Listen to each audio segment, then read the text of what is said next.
বিসমিল্লাহির রহমানুর রহিম। আসসালামু আলাইকুম রহমতুল্লাহ। সবাইকে এমটি বিল্লাল ইউটিউব চ্যানেল এবং ফেসবুক পেজের পক্ষ থেকে আমি মোহাম্মদ বিল্লাল হোসেন, প্রভাষক গণিত, আজকের 18তম সহকারী শিক্ষক নিবন্ধন গণিত লিখিত প্রশ্নের বাস্তব সংখ্যা অধ্যায়ের লাইভ ক্লাসে সুস্বাগতম। প্রিয় শিক্ষার্থীবৃন্দু, আমি এই মুহূর্তে আলোচনা করতেছি আমাদের সহকারী শিক্ষক গণিত 18তমর যে পরীক্ষাটা হয়েছিল সেটার ক বিভাগ অর্থাৎ বীজগণিতের বাস্তব সংখ্যা অধ্যায়ের উপর আমাদের একের মধ্যে 3 ভাগে 3টা প্রশ্ন এসেছিল, 3 পার্ট অর্থাৎ ক, খ, গ।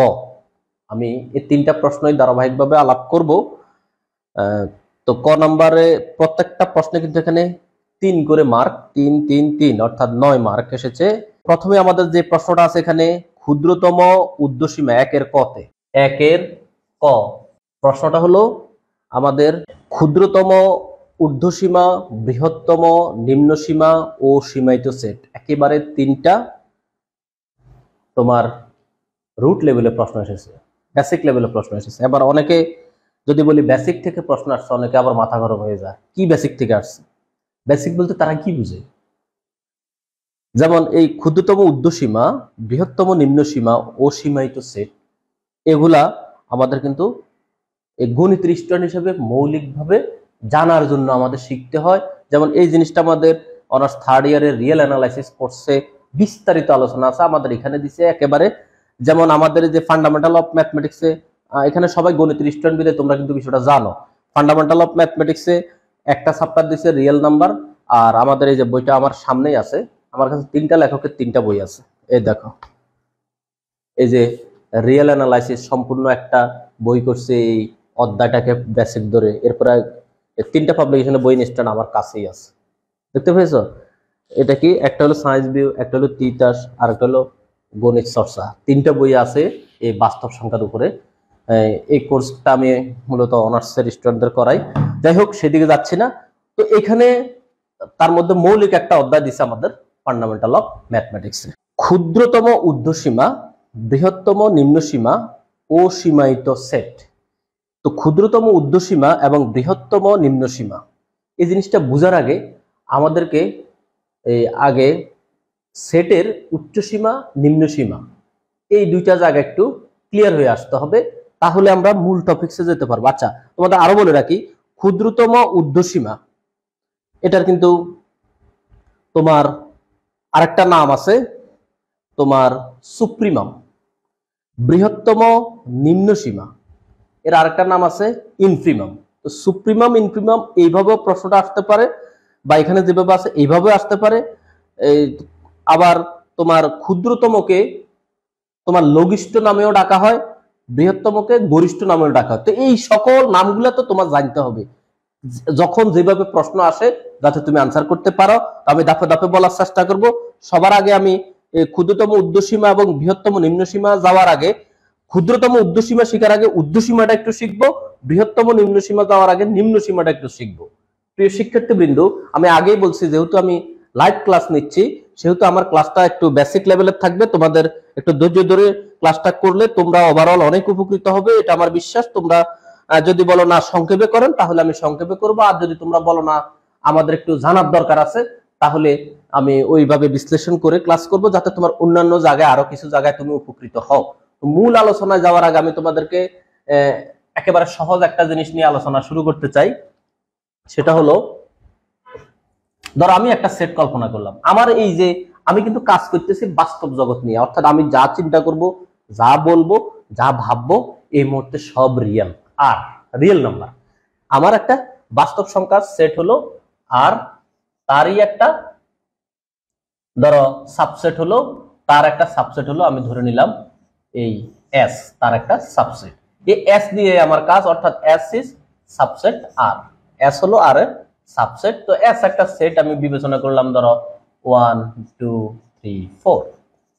প্রিয় শিক্ষার্থীবৃন্দ, এটাতে কেন আমি যাচ্ছি সেটা তোমাদেরকে, এটা নিয়ে আমি কেন আলোচনা করতেছি, আমার মূল টপিকসটা একটু পরে যাচ্ছে। যেমন এখানে এই সেটের আমি যদি বলি নিম্ন সীমা কত 1, আর ঊর্ধ্বসীমা কত 4। এই সেটটাকে আমাকে যদি সেটটা এরকম হইতো 1 2 3 4 ডট ডট, খেয়াল করো, একটু খেয়াল করো, এরকম যদি হইতো তাহলে এই সেটটার নিম্ন সীমা আছে, ঊর্ধ্বসীমা কিন্তু নাই, অর্থাৎ এই দিকে কিন্তু সীমানা আমার নির্দিষ্ট করা নাই। এই টাইপের সেটকে বলা হয়, কথা খেয়াল করবে ভালো করে, এই টাইপের সেটকে বলা হয় নিম্ন সীমায়িত সেট। নিম্ন সীমায়িত সেট অর্থাৎ যে সেটের নিম্ন সীমাটা আছে, এটা হলো নিম্ন সীমা, নিম্ন সীমাটা ফিক্সড করা, এটা হলো কি নিম্ন সীমাটা ফিক্সড করা। আর আমি যদি এরকম আরেকটা সেট বিবেচনা করি, ধরো এটা S1 দিলাম, S2 দিলাম, 1 2 3 4, এখানে ধরো আমি ডট ডট দিলাম। এই সেটটা খেয়াল করে দেখো, আমাদের উচ্চ সীমাটা ফিক্সড করা, নিম্ন সীমাটা কিন্তু ডট ডট অর্থাৎ ফিক্সড করা নাই, এখানে অসীম দেওয়া। এই টাইপের সেটকে আমরা বলি ঊর্ধ্ব সীমায়িত সেট। এটা হলো নিম্ন সীমায়িত সেট, অর্থাৎ নিম্ন সীমাটা নির্দিষ্ট করা, এজন্য নিম্ন সীমায়িত সেট। আর এই সেটটা ঊর্ধ্ব সীমাটা ফিক্সড করা, এজন্য এটাকে বলা হয় ঊর্ধ্ব সীমায়িত সেট। এখন আমার যে আলোচনাটা, সেই আলোচনাটা তোমাকে ক্লিয়ার বোঝার জন্য প্রিয় শিক্ষার্থীবৃন্দ, আমাকে যদি বলা হয় এখন তাহলে সীমায়িত সেট কোনটা, আমাদের কিন্তু প্রশ্নের মধ্যে আছে, আমাদের এই প্রশ্নটার মধ্যে আছে তোমার সীমায়িত সেট কি, সেটাও আমাদের আসবে। যেমন এই সেটটা হলো সীমায়িত সেট, কেন? এটার ঊর্ধ্ব সীমাও নির্দিষ্ট করা, নিম্ন সীমাও নির্দিষ্ট করা। তাহলে এটা হলো নিম্ন সীমা, এটা হলো ঊর্ধ্ব সীমা। এখন নিম্ন সীমাটা কি?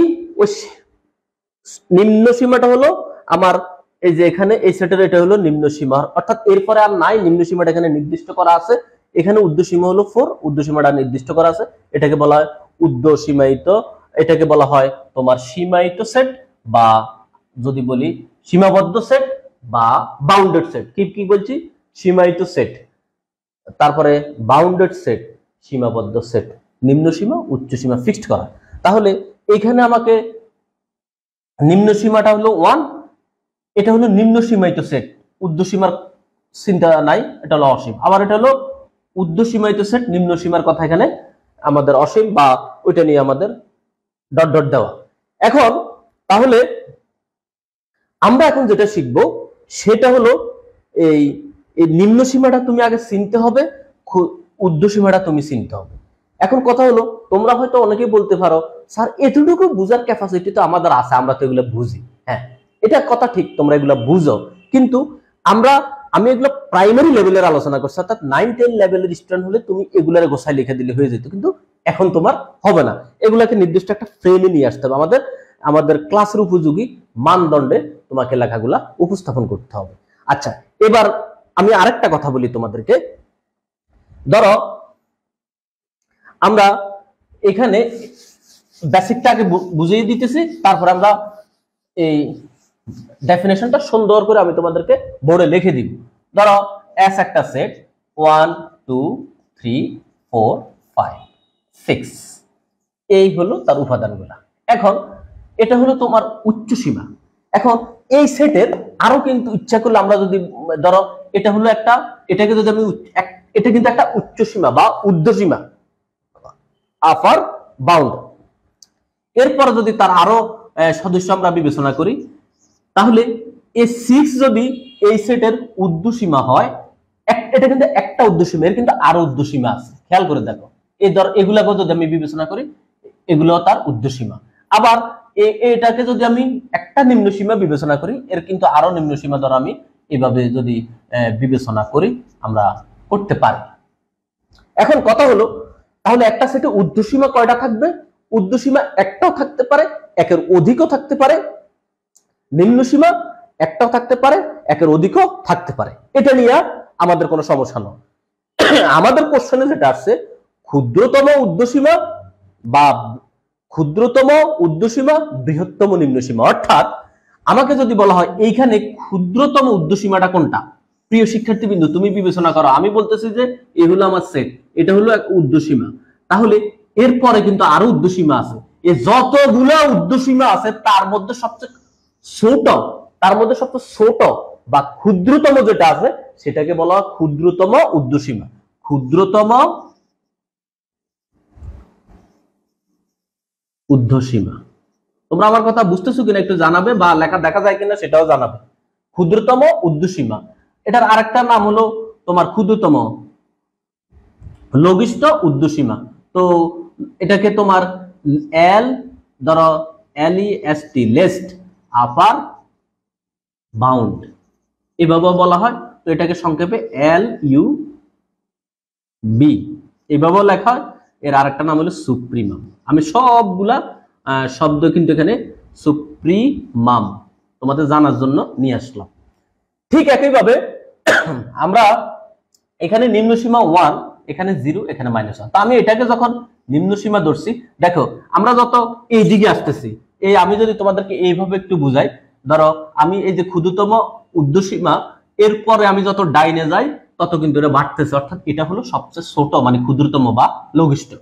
আবার একইভাবে আমি নিম্নসীমার কথা যদি বলি, এর থেকে আমি যত এই দিকে আসতেছি, এই দিকে আমরা আসতেছি, তত কিন্তু আর ছোট হয়ে যাচ্ছে। অর্থাৎ এই নিম্ন সীমা যা আছে তার মধ্যে এটা হলো সবার বড়। নিম্ন সীমা যা আছে এটা হলো তার মধ্যে সবার বড়, অর্থাৎ বৃহত্তম। ক্ষুদ্রতম বৃহত্তম শব্দটা যদি আমরা ব্যবহার করি, প্রশ্নে আমাদের এই শব্দটা ব্যবহার করছে, বৃহত্তম নিম্ন সীমা। বৃহত্তম, বৃহত্তম মানে হলো গ্রেটেস্ট, গ্রেটেস্ট। নিম্ন সীমা লোয়ার, সীমা মানে বাউন্ড। আমি এগুলা জাস্ট তোমাদের একটু বুঝাই দিতেছি, আমি কিন্তু গুছিয়ে লিখে দিব বোর্ডে, ঠিক আছে? তো GLB এটাকে এটাও লিখে প্রকাশ করা হয়, এটাকে বলা ইনফিমাম। ইনফিমাম এই হলো আমাদের এই তোমার আমার প্রশ্ন যেটা বলছে বৃহত্তম নিম্নসীমা কি, ক্ষুদ্রতম ঊর্ধ্বসীমা কি, তার উত্তর তবে আমি গুছিয়ে লিখে দিচ্ছি। আরেকটা বিষয় তোমাদের একটু টাচ দিয়ে রাখি, এটাকে আমরা এল নামে ডাকি, এটাকে আমরা ইউ নামে ডাকি। ওই যে আপার বাউন্ড, এটাকে লোয়ার বাউন্ড। প্রিয় শিক্ষার্থীবৃন্দ, যদি কোনো সেটে ওই যে একটু আগে বললাম এই এল এবং ইউ দুইটাই থাকা, অর্থাৎ নিম্ন সীমা এবং ঊর্ধ্বসীমা, তখন ওই সেটটাকে বলা হয় সীমাবদ্ধ সেট বা বাউন্ডেড সেট বা তোমার সীমায়িত সেট। এই বেসিক বিষয়গুলো আমাদের জানতে হবে। তাহলে আমরা সুপ্রিমাম মানে কি, এই ক্ষুদ্রতম ঊর্ধ্বসীমাটাই সুপ্রিমাম, আবার বৃহত্তম নিম্নসীমাটাই আমাদের ইনফিমাম। এতটুকু কথা যা বলছি তোমরা যদি বুঝে থাকো, তাহলে আমি এগুলাকে গুছিয়ে তোমাদের লিখে দিব। তোমাদের কোনো প্রশ্ন থাকলে কমেন্ট বক্সে করো। আরেকটা কথা, এই যে উপাদানগুলা দেখো প্রিয় শিক্ষার্থীবৃন্দ, এগুলা কিন্তু আমরা এস বিবেচনা করতেছি, আর প্রত্যেকটা ছোট ছোট ছোট ছোট উপাদান, এই যে প্রত্যেকটা সিঙ্গেল টার্মকে আমরা এক্স কল্পনা করব। অর্থাৎ আমরা বলবো for all x belongs to S. অনেক স্টুডেন্ট এই জিনিসগুলোর মানে বুঝে না। ফর অল এক্স অর্থাৎ এই এক্স এর সকল মান, এক্স এর সকল মান কোনগুলা, ধরো আমি যেই আর এর যে উপসেটটা বিবেচনা করব তার প্রত্যেকটা উপাদান এক্স। তো ফর অল এক্স অর্থাৎ এক্স এর সকল মানের জন্য, অর্থাৎ আমরা যেগুলা আলোচনা করতেছি সেইগুলা। তো for all x belongs to S, এই কথাটা আমরা যখন ব্যবহার করব তোমাদের বুঝতে হবে এক্স বলতে এই উপাদানগুলোকে বোঝাচ্ছে, আর এস বলতে এই সেটটাকে বোঝাচ্ছে। এরপরে প্রথমেই কিন্তু বলা থাকবে এসটা আবার আর বাস্তব সংখ্যার তোমার উপসেট। এই কথাগুলো যদি তোমরা বুঝে থাকো, তাহলে আমি এখন তোমাদেরকে সুন্দর করে আমাদের পরীক্ষায় যে সংজ্ঞা তিনটা আসছে, আমি সেই সংজ্ঞা তিনটা তোমাদেরকে নোট করে দিব, যদি তোমরা বলো বুঝতে পারছো। আচ্ছা, সর্বশেষ কমেন্ট একজন বলছে স্যার বিস্তারিত আলোচনা করেন। আচ্ছা, বিস্তারিত অলরেডি আলোচনা করেছি, এখন শুধু নোট করে দেওয়ার বাকি। পরীক্ষা আমরা যেভাবে লিখবো সেটার জন্য এখন আমি কি সামনে যাব কিনা, আমাকে যদি তোমরা কেউ সহযোগিতা করো তাহলে আমি সামনের দিক বিবেচনা করতে পারবো, আর না হয় এখানে আর কিছু বলতে হবে কিনা। দ্রুততম ঊর্ধ্বসীমা, ঊর্ধ্বসীমা, বৃহত্তম নিম্নসীমা, বৃহত্তম নিম্নসীমা। ও সীমায়িত সেট কি, ও সীমায়িত না সীমিত সেট কি, এই হলো কোশ্চেন। এটা 3 মার্কের জন্য আসছে। দেখো যদিও এখানে মার্ক 3টা সংখ্যায় 3 দিছে, তথাপি এর গুরুত্ব বা উপলব্ধি করা আমাদের গণিতের স্টুডেন্টদের জন্য খুব গুরুত্বপূর্ণ। তাহলে আমি এখন তোমাদেরকে ক্ষুদ্রতম ঊর্ধ্বসীমার ডেফিনেশনটা লিখে দিচ্ছি। সেটা হলো এতক্ষণ আমি যেভাবে আলোচনা করছিলাম সেভাবেই লিখবো। সমাধান, ক্ষুদ্রতম ঊর্ধ্বসীমা, ক্ষুদ্রতম ঊর্ধ্বসীমা। তাহলে এর আরেকটা কি নাম আছে, সুপ্রিমাম। সুপ্রিমাম। এখন তোমার বছর যদি আবার ঘুরে সুপ্রিমাম দেয় তখন তো তুমি বলবা স্যার পড়ায় নাই। এর কিন্তু আরো একটা নাম আছে, LUB লিখে প্রকাশ করা এটারে। যাই হোক, এতগুলো লিখলে আবার পরে বুঝতে পারবে না। সুপ্রিমাম।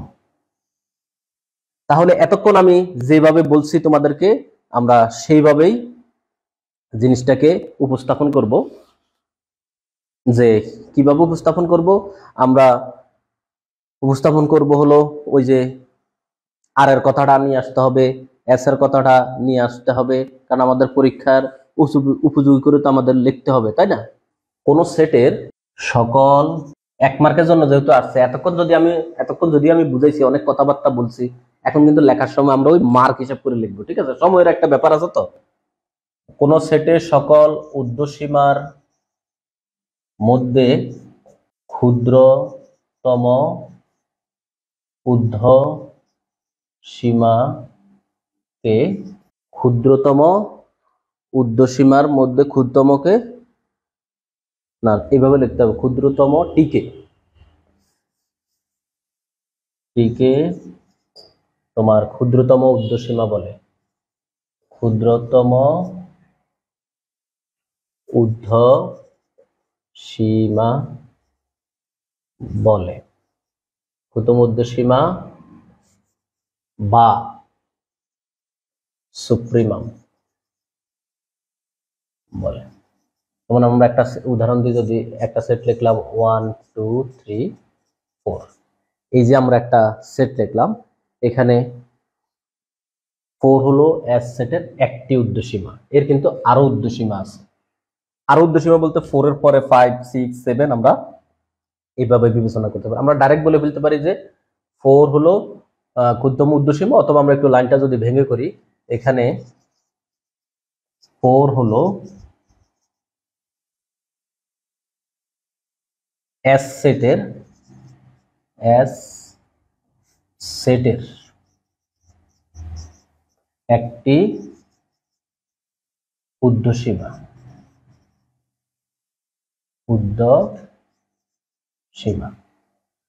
এস সেটের একটি তোমার ঊর্ধ্বসীমা। এখন এই 4 থেকে বড়, এই 4 থেকে বড় যে কোনো বাস্তব সংখ্যা এস এর কিন্তু ঊর্ধ্বসীমা।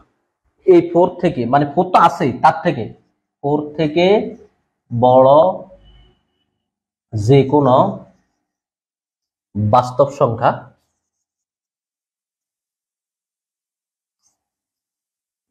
বাস্তব সংখ্যা এস সেটের ঊর্ধ্বসীমা।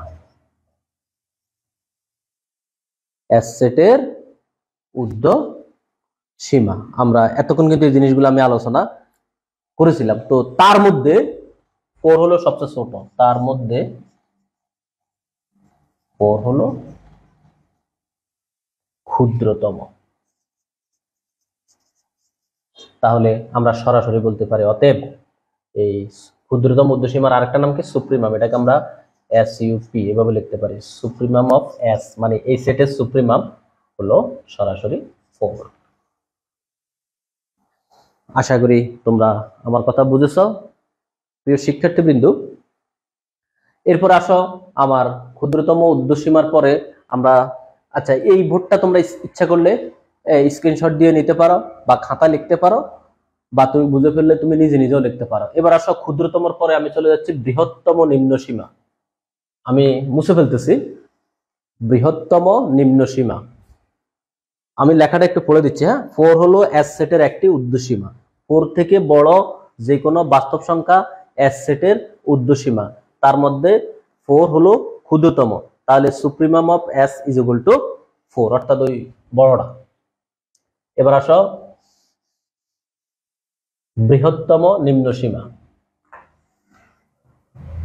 বৃহত্তম নিম্ন সীমা, এটা কিন্তু তোমার এই ইনফিমাম বলতে পারে, ইনফিমাম।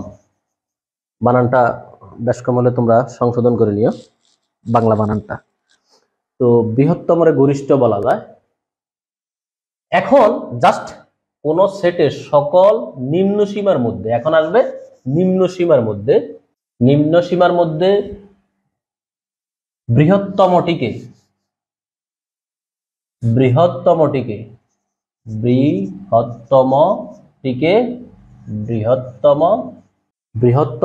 বৃহত্তম নিম্ন সীমা বা ইনফিমাম বলে।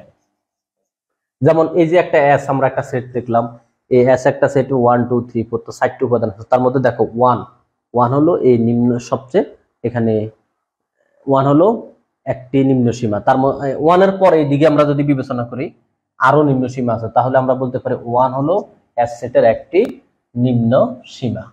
তাহলে 1 থেকে ছোট, 1 থেকে ছোট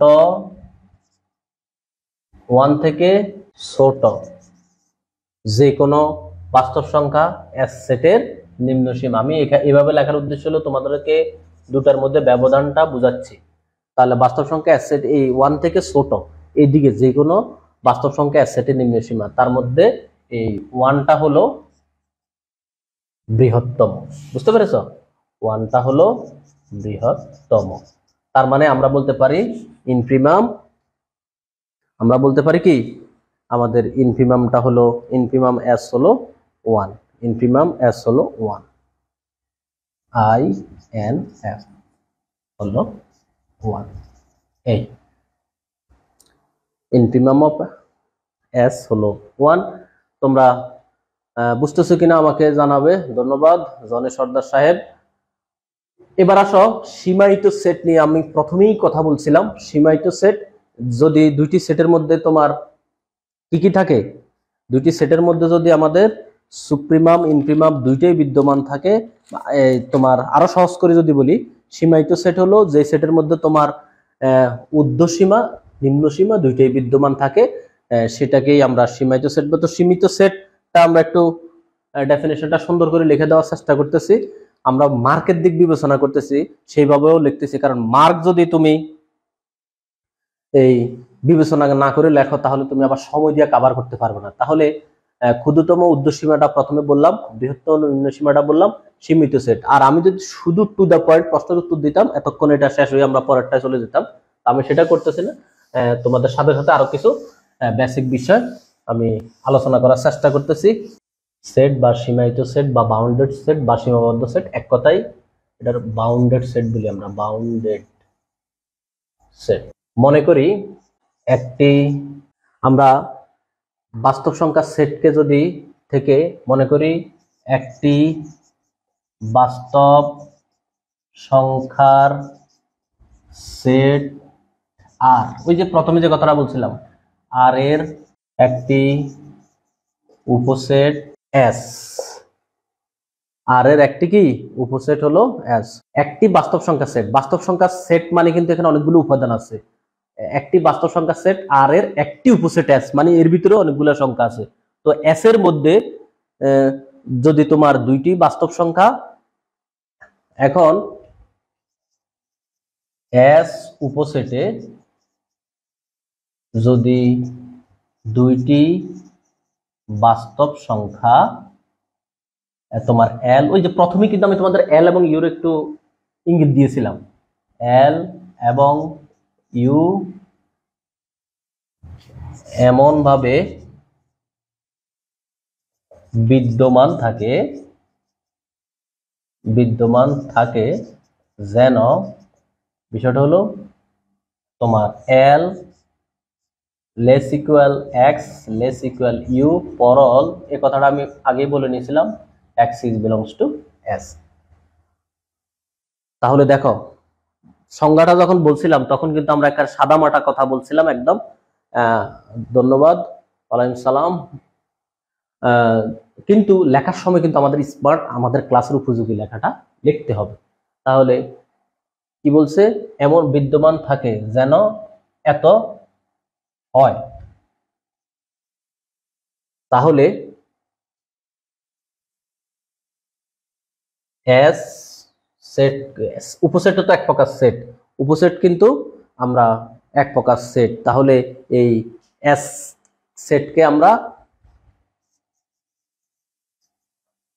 সীমিত, প্রশ্নের ভাষাটা মিলিয়ে লিখতেছি আর কি, সীমিত সেট। আর যদি ইংলিশে বলি বাউন্ডেড সেট। বাউন্ডেড, এ নিয়ে আমার আরো অনেক বিস্তারিত আলোচনা আছে আমার ইউটিউব চ্যানেলে গিয়ে।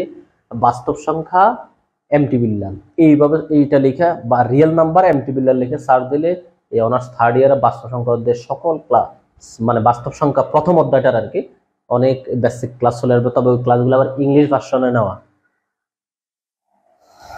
তাহলে এস সেটকে সীমিত সেট বলে।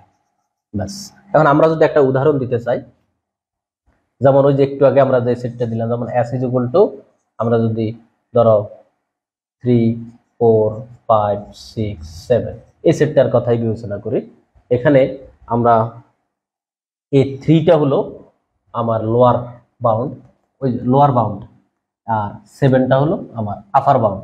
এখানে আমরা বলতে পারি যে 3 লেস x লেস ইকুয়াল 7, এই না বিষয়টা। এই যে 3, এটা হলো আমার l, এটা হলো আমার u, for all x is, মানে x হলো কি 3 4 5 6 7 এই s সেটের। অতএব s একটি তোমার সীমিত সেট বা বাউন্ডেড সেট। প্রিয় শিক্ষার্থীবৃন্দ, দেখো সীমিত কথাটার মধ্যেই কিন্তু তার সংজ্ঞাটা লুকায়িত। সীমিত মানে সে এইদিকেও এই তিনের মধ্যে আটকা, 3-এর থেকে আর এইদিকে আসতে পারতেছে না। 7 মানে এখানে আটকা, মানে একটা সীমিত পরিসরে পড়ে গেছে, এই দিকেও যাওয়ার সুযোগ নাই, এই দিকেও যাওয়ার সুযোগ নাই। যেখানে একদিক কিন্তু খুলে গেলে আর সীমিত সেট থাকবে না, উভয় দিক খুললে তার হবেও না। তো সবসময় এই তোমার এই শর্তটা সে মানতে হবে, তাহলে সেটকে বলা হবে সীমিত সেট। যদিও একটু সময় নিয়েছি, তারপরেও আমার হিসাবে আমি সংক্ষিপ্ত আলোচনা করেছি, আরো আলোচনা করা যেত। তোমরা যদি বিরক্ত হয়ে যাও যে এত ছোট একটা প্রশ্ন নিয়ে স্যার এত সময় ব্যয় করতেছে, আর স্যারের সময়ের দাম না থাকলে কি হয়েছে, আমাদের তো সময়ের দাম আছে, তো সেই ভয়ে আমি আর আলোচনা করলাম না। আমি চলে যাচ্ছি আমাদের খ নাম্বার প্রশ্নে। খ নাম্বার প্রশ্নটা, এটাও তোমরা সবাই অলরেডি শিখে ফেলেছো, সবাই জানো। তারপরেও যেহেতু আমি বোর্ডের আলোচনা, সরি এই বিগত বছরের আলোচনা করতেছি, সেই জন্য এটা আমি আলোচনা করব। তবে এখানে আলোচনা করতে গিয়ে আসলে তোমরা অনেকেই তো এগুলি পারো, তোমরা ম্যাথমেটিক্সের স্টুডেন্ট, অনার্স মাস্টার্স কমপ্লিট, অনেকে আমার থেকেও বেশি স্টুডেন্ট অফলাইনে পড়া। আমি তো অফলাইনে কোনো স্টুডেন্টে পড়াই না, আগে পড়াইতাম, এখন আর পড়াই না, সময় নাই। তো এগুলো কিন্তু তোমরা জানো, কিন্তু আমি যখন কথা বলবো, আমি যখন বুঝাবো, কিছু কিছু জিনিস তোমার ব্রেন থেকে সটকে গেছে, সেই জিনিসগুলো আবার ফেরত আসবে, বা তোমার পড়ার প্রতি একটা আগ্রহ থাকবে। এই জন্য সবসময় একটা জিনিস চেষ্টা করবো, আমি কম জানি এরকম একটা ফিল করার চেষ্টা করবে। আমি তো সব জানি, আমি তো সব বুঝি, এরকম ফিল করবা না, করলে অনেক সময় কিন্তু বিপদে পড়ার সম্ভাবনা থেকে যায়। খ নাম্বার প্রমাণ, এটা হলো আমাদের এই যে রিসেন্টলি 18 পরীক্ষা হয়েছে তার প্রশ্নের সমাধান। প্রমাণ করুন যে a প্লাস বি এর modulus less equal modulus a plus modulus b পরল, এখানে পরল এখানে অবশ্যই যখন a, b belongs to r, a আর b বাস্তব সংখ্যা। প্রিয় শিক্ষার্থীবৃন্দ, এই যে মডুলাস নিয়ে আমরা অনেক কথা বলেছি, অনেক ক্লাস নিয়েছি পরম মান নিয়ে, এরপরে এগুলার কিছু মৌলিক ধর্ম আমরা জানি, তো সেই ধর্মগুলো তোমরা শিখেছো। এখন জাস্ট আমি তোমাদের সাথে একটু অতীতটা ফিরিয়ে নিয়ে আসার চেষ্টা করব, তোমরা যে জিনিসটা জানো সেটা নিয়ে আমরা সামনে অগ্রসর হব। যেমন আমরা কিছু কিছু, আমি বোঝার জন্য রাফ লিখতেছি, যেমন আমরা এরকম একটা ধর্ম জানি যে মডুলাসের ভিতরে থাকলে আর বাইরে থাকলে মডুলাসের ভিতরেরটা হয় বড়, না হয় দুইটা সমান, এরকম একটা ধর্ম আমরা শিখছিলাম। এখন দেখো তুমি এগুলো কিন্তু পারো, তো আমি বলার সাথে তোমার ব্রেনে জিনিসটা ফিরত আসতেছে, এটাই কিন্তু আমার করে দেওয়ার উদ্দেশ্য। না হলে আমি বলতে পারতাম যে এটা তো আমি পড়াই ফেলছি, এটা তো আমার পড়ানো ছিল, কিন্তু আমি তোমার ওই যে ব্রেনটাকে একটু আবারও একটু ধার উঠানোর জন্য, অনেক কিছু কিন্তু আমাদের এই দীর্ঘ পড়াশোনার গ্যাপের কারণে, বিরতির কারণে, বিভিন্ন প্রেক্ষাপটে সবকিছুই তোমরা অবগত আছো, আমাদের ব্রেনে কিন্তু আবারও জং ধরা শুরু হয়েছে। তো জং গুলা উঠাইতে হবে, জং উঠাইয়া রং করতে হবে, জংয়ের উপরে রং করলে লাভ নাই, রং টিকবে না, এই জন্য আগে জংটা উঠাইনি। আবার আমরা এরকম বলছি যে এইভাবে আমাদের এরকম একটা প্রপার্টি ছিল যে মডুলাস ছাড়ার উপরে বর্গ দিলে যে কথা, মডুলাসের উপরে বর্গ দিলে একই কথা। শুধু তাই নয়, আমরা এটাও সম্ভবত আছে, প্রয়োজনের স্বার্থে ব্যবহার করতে পারবো। এগুলা এই যে ধর্মগুলো আমরা ব্যবহার করব। তারপরে আমরা শিখছিলাম এটাকে আমরা এই দুইটা সংখ্যার একত্রে মডুলাস থাকে, তাদের আলাদা আলাদা মডুলাস দিলেও মানের পরিবর্তন হয়, কিভাবে ফ্র্যাকশনেরটাও আছে। এরকম আরো অনেক ধর্ম আছে, আমার যখন যেটা প্রয়োজন আমি সেটা ব্যবহার করবো। এখন এক অঙ্কের ভিতরে তো সব নিয়ে আসবো না, নিয়ে আসলে তোমরা হয়তো আবার বিরক্ত ফিল করবা। সমাধান আমরা জানি, আমি তোমাদের মেইন বই ফলো করার চেষ্টা করি বেশিরভাগ ক্ষেত্রে, এটা মাথায় রাখবা। এই ধর্মটা আমরা জানি, ঠিক আছে? এই ধর্মটা আমরা কিন্তু সবাই জানি। তাহলে এরপরে আমরা শিখছিলাম, এটা রইল, এটাকে এই যে এইভাবে, এই যে এটা দুই ভাগে আমরা বিভক্ত করে লিখতে পারি না বলতো? এইভাবে আমরা দুই ভাগে বিভক্ত করে লিখতে পারি। মডুলাসের টার্মটাকে দুইটা মডুলাসের সংখ্যার গুণ আকারে লিখলাম। এরপরে আমরা যদি উভয় পক্ষে একটা 2 দিয়ে দিই, তাতে তো আমরা পরের লাইনে দিই।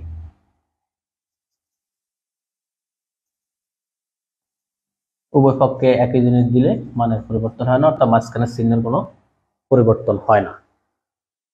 এবার আমরা ওই যে ছোটবেলায় শিখছিলাম যে একটা সূত্র, a plus b whole square is equal to a। তুমি আবার এটা সাউন্ড করে পড়লে ওই যে তোমার যে স্টুডেন্টরা আছে তারা আবার মনে করবো স্যার এখনো এই সূত্র শিখতে আছে, সে তো আর বুঝবে না। সেই জন্য এটা আমরা মনে মনে লিখে ফেললাম, a square plus 2ab plus b square. এই সূত্র তো আমরা সবাই পারি, তাই না? এখন দেখো আমি যে কাজটা করব, আমার টার্গেট হলো এটাকে ছিনিয়ে আনা।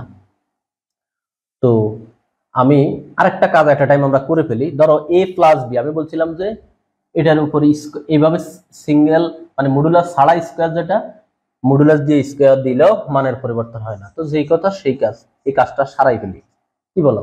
আবার একইভাবে এটা স্কোয়ার দিলাম, আবার একইভাবে এটা স্কোয়ার দিলাম। মডুলাস শুধু সংখ্যাটার উপরে স্কোয়ার আর মডুলাসের উপরে স্কোয়ার, মানের কোনো পরিবর্তন হয় না। এই পর্যন্ত ঠিক আছে। প্যাচটা লাগাই দিব এখন। এই যে এটা আনার জন্য দেখো তো 2ab, দেখো এখানে এই যে এটাকে দাও সমীকরণ নম্বর 1। প্রিয় শিক্ষার্থীবৃন্দ দেখো, এটা থেকে এটার ওজন বেশি। খেয়াল করো, এটাকে যদি আমরা একটা পাল্লা বিবেচনা করি, সমান, এটা একটা দাড়ি পাল্লার মতো, এই পাশ সমান। তো এখন এই ধরো এই একটা পাল্লা, এই একটা পাল্লা, এখন এই দিকে দুইটাই সমান আছে, এইদিকে আমি এর থেকে একটু ওজন বেশি দিলে ড্যামনা নামিয়ে দেবো না? এভাবে নামিয়ে দেবো না? আচ্ছা সমান, আমি একটু এইদিকে একটু বাড়াই দিলাম, তো এইদিকে পাল্লাটা নিচে নেমে যাবে, অর্থাৎ সমান না হইয়া গ্রেটার দেন। আবার আমি যে জিনিসটা দিচ্ছি সেই জিনিসটা যদি কোনো ওজনে না থাকে তখন ইকুয়ালও হইতে পারে। তো যেহেতু এগুলো লজিক্যাল বিষয়, গ্রেটার দেন মানে বড় হইতে পারে, আবার সমানও হইতে পারে। তো কি করলাম, এটা থেকে আর একটু বড় জিনিস কোনটা, এটা নিয়ে আসলাম। আশা করি আমার কথা তোমরা বুঝেছো। দিস ইজ আমাদের ফ্যাক্টর প্রমাণের জন্য এটা আমাদের ইম্পর্টেন্ট। তাহলে এখন আমি তাৎক্ষণিক এখানে আমি লাইন একটা কিন্তু অলরেডি মডুলাস গুলো দিয়ে সময় সেভ করে ফেলছি। তাহলে এটাকে আমরা এখন এইভাবে উপস্থাপন, আমি এটা কিন্তু আমার বেসিক ক্লাসে অন্যভাবে শিখেছি, আমার মানে এসএসসি লেভেলের নিয়মে আমার কাছে এখন মনে হচ্ছে এটা সহজ এবং তাড়াতাড়ি মিলে যায়। তাহলে এখন এটা a square plus 2ab plus b square, এই বলতে মডুলাস a, b বলতে মডুলাস b তার উপরে স্কয়ার। তবে তুমি যেই কোনো নিয়মে একটা অঙ্ক শিখতে পারো। আবার একটু পরে যারা আমার ফেড কোর্সের স্টুডেন্ট আছে তারা কিন্তু আমার স্টাডি গ্রুপে আবার মেসেজ করা শুরু করে দিবে, স্যার আগে বেসিক ক্লাসে করাইছেন একভাবে, এসএসসির বেসিক ক্লাসে করাইছেন এক সিস্টেমে, অনার্সের বেসিক ক্লাসে করাইছেন এক সিস্টেমে, এখন আবার বিগত সালের সমাধানে করাইতেছেন আরেক সিস্টেমে। এখন আমরা কোনটা শিখবো? লাগলো নি ঝামেলা? না, ঝামেলা নাই। তোমার যেটা ভালো লাগে, যে সিস্টেম ভালো লাগে সেই সিস্টেম। আমি কোন জায়গায় কিভাবে করাইছি সেইটা তো আর আমার মুখস্থ থাকে না। তা আমার যখন যেটা মাথায় আসে আমি সেটাই করাই। তোমার যেটা সোজা লাগে তুমি ওইটাই করে ফেলবে, ঠিক আছে? এখন আমরা উভয় পক্ষে মনে মনে রুট দিয়া স্কয়ারটা কেটে দিচ্ছি, হয়ে গেল আমাদের প্রমাণিত। বীজগণিতের প্রশ্নটা আমি গভীর পর্যবেক্ষণ করে দেখলাম, প্রশ্ন কঠিন হয় নাই, শুধু অপশন না দিয়া প্রাথমিকভাবে স্টুডেন্টরা পরীক্ষার হলে গিয়ে যখন দেখলো যে কোনো অপশন নাই, অতিরিক্ত প্রশ্ন নাই, তখনই কিন্তু তারা মানসিকভাবে বিপর্যস্ত হয়ে গেছে। আর যখন এই পড়াশোনাটা আসলে একটা স্নায়ু চাপের ব্যাপার, যখন তারা স্নায়ু চাপে পড়ে গেছে, জানা জিনিসগুলো ভুল হয়ে গেছে। এই জন্য এইবার আমার যে ফেড কোর্সগুলো আমি পরিচালনা করতেছি সেখানে আমি অনেকগুলা পরিবর্তন আসছে। আমাদের অধ্যায়গুলোকে ছোট ছোট অংশে বিভক্ত করে ফেলছি। যারা ক্লাস করো তারা কিন্তু জানো, ছোট ছোট অংশে বিভক্ত করেছি এবং বাধ্যতামূলক জুম মিটিং উপস্থিত থাকা, প্রত্যেকটা অধ্যায়ের বাধ্যতামূলক পরীক্ষা দেওয়ার ব্যবস্থা করেছি এবং পরীক্ষাগুলোকে আমি এবার আমার মতো করে একটা পরিবর্তন আনতেছি পরীক্ষায়। আমি যারা লাইভে আছে এখন জানবা, রাতে আমাদের জুম মিটিং আছে, তখন আবারও ক্লিয়ার করব যে এবার পরীক্ষায় আমি যে কাজটা করতেছি, আমাদের প্রশ্নের যে নির্ধারিত সময় থাকে তার থেকে আমি 5 মিনিট কমিয়ে ফেলবো। অর্থাৎ এই 5 মিনিট কম, এর ভিতরে তোমাকে শেষ করতে হবে। ট্রেনিংটা স্ট্রং হবে। 2, আমার প্রশ্নের উত্তরগুলো ধারাবাহিকভাবে দিতে হবে। এই কাজটা আমি করব। হয়তো তুমি বলবো স্যার প্রশ্ন তো এই কথা নাই, না, সামনের বার যদি আবার বলে যে ধারাবাহিক আনসার করতে হবে, তাহলে তো আরেক ঝামেলা। এই জন্য আমাদের আর ঝুঁকি নিতে চাই না। ঝুঁকি বহু নিয়েছো, ঝুঁকি এই লাইফ নিয়ে, জীবন নিয়ে আর ঝুঁকির খেলা যাবে না। জীবন নিয়ে এরকম ছেলেমিলি খেলা আর খেলা যাবে না। তো এই কাজগুলো, এইবারে পরীক্ষা আমি কাজগুলো করবো এবং প্রত্যেকটা স্টুডেন্টের আমি প্রত্যেকজন একটা আইডি তৈরি করে দিচ্ছি। অর্থাৎ এই আইডি, এই স্টুডেন্ট পরীক্ষার খাতায় তোমার এই আইডিটা লেখা থাকবে। আইডি অনুযায়ী তুমি কয়জনে পরীক্ষা দিছে, কয়জনে দেয় নাই, আমি এগুলা ইনস্ট্যান্ট বের করে ফেলতে পারবো। আর গত বছর আমি 2-3টা বেসের একত্রে পরীক্ষা নিতাম, অর্থাৎ 500-600 স্টুডেন্ট একত্রে পরীক্ষা নিলে আমি হিমশিম খেয়ে যেতাম। তোমার কয়জনে পরীক্ষা দিছে, কয়জনে দেয় নাই, এগুলো আমি বের করতে পারতাম না। এবার আমি আর সেই কাজ করবো না। প্রত্যেক বেসের আলাদা আলাদা ভাবে সকল পরীক্ষা, সকল ফলাফল, সকল কিছু এইভাবে আমি অগ্রসর হচ্ছি। পরের সর্বশেষ আজকের প্রশ্নটা, অসমতাটি পরম মান চিহ্ন ব্যতীত প্রকাশ করো। একেবারে ছোট একটা অঙ্ক আসছে, একটা টেকনিক্যাল একটা অঙ্ক আসছে। তোমরা অনেকেই হয়তো বাসায় গিয়ে আফসোস করছো, হায় এত সহজ আসছে, আমি বুঝতে পারি নাই, বা ওই প্রশ্নটার মধ্যে আবার একটু ফ্র্যাকশন লাগাই দিয়া অনেককে বিব্রত করে ফেলছে। তো দেখো ঘ নম্বর প্রমাণটা, এটা যেমন ছোট্ট একটা প্রমাণ। আচ্ছা, একের ক নম্বর কিন্তু অনেক ছোট ছিল, হয়তো আমি বেশি সময় ব্যয় করছি বুঝাইতে গিয়ে। খ নম্বরে তো অনেক ছোট, গ নম্বর আরো ছোট। দেখো আমি চলে যাচ্ছি ঘ নম্বরে। গ নম্বর বলছে, নিম্নের অসমতাটিকে পরম মান চিহ্ন ব্যতীত প্রকাশ করুন। প্রশ্নটা হলো, এই হলো একটা সিম্পল মানের প্রশ্ন। এসএসসি লেভেলের বইয়ে এই প্রশ্নটা অনেক আলোচনা আছে, কিন্তু তবে অনার্সের ফান্ডামেন্টাল বইয়ে সীমিত আকারে আলোচনা। পরম মান চিহ্ন ব্যতীত প্রকাশ করুন। আমাদের কাছে একটা ফর্মুলা আছে এসএসসি লেভেলের বইয়ে। ফর্মুলাটা হলো এরকম, যদি এভাবে পরম মানের ভিতরে থাকে মডুলাস এক্স লেস ইকুয়াল এ হলে আমরা পরম মান চিহ্নতে আছে, পরম মান চিহ্ন ব্যতীত এইভাবে প্রকাশ করতে পারি। আবার তার উল্টাটাও কিন্তু সূত্র। তো আমি এটা হলে এটা সত্য। আমরা সমাধানে চলে যাচ্ছি। এখানে 2 less equal 1 divided by x minus 1 মডুলাস। এক্স মাইনাস 1 এ আমার মডুলাসটা দেওয়া আছে। দেখো এক্স মাইনাস 1 এ মডুলাসটা দেওয়া, অনেকে আবার মনে করবে যে পুরোটা মডুলাস দেওয়া। এই জন্য প্রশ্ন দেখতেও আমাদের একটু সতর্কতার সহিত প্রশ্নটা দেখতে হবে। তো প্রথমেই আমরা এখানে এটাকে ফ্র্যাকশন মুক্ত করব, মানে ভগ্নাংশ মুক্ত করব। তো ভগ্নাংশ মুক্ত করতে গিয়ে সরাসরি একেবারে সহজ। আমি প্রশ্নটা দেখে অবাক হয়েছি যে এত সহজ প্রশ্ন আসলো। ওই যে যত অশান্তির মূল হলো বিকল্প প্রশ্ন না রাখাটা। কোনাকুনি আমরা গুণ করলে, এখন দেখো কোনাকুনি গুণ করছি, বার গুণ করছি, এগুলা স্বাভাবিক ব্যাপার। 2টা আছে এর সাথে গুণে এদিকে নিয়ে যাও ভাগে, এইভাবে আমরা লিখতে পারি। দেখো তো এই যে এটার সাথে সূত্রের মিল আছে না, এই মডুলাস এক্স, মানে আমার এখানে modulus x minus 1 less equal A, এই জায়গায় আছে আমার হাফ। ঠিক সরাসরি আমরা এটা প্রয়োগটা দেখা দিতে পারি, মাইনাস হাফ লেস ইকুয়াল, এখানে ইকুয়াল থাকলে ইকুয়াল হয়, না থাকলে হয় না, এটা মাত্র জানো। X minus 1 less half. অনেকে কি করে সূত্র ভাগে আবার মডুলাসও রাখে, এরপরে আর কোনো দিকে রাস্তা খুঁজে পায় না, কি করবে? মানে তুমি ফর্মুলা ভুল করলে তো হবে না, অনেক সময় এগুলো জানা ভুল না, মনের অবচেতন মনে ভুল করে ফেলে, এরপর আর দিশ পায় না। এখন আমরা যে কাজটা করব সেটা হলো এই মাইনাস 1টা এখানে রাখা যাবে না, অর্থাৎ এখানে আমাদের সর্বোচ্চ এই ফর্মেটেই ফেরত আসতে হবে। এখানে এক্স ছাড়া, চলক ছাড়া আর কিছুই থাকবে না। তো মাইনাস 1 কাটতে হলে আমাদের সকল পক্ষে প্লাস 1 দিতে হবে।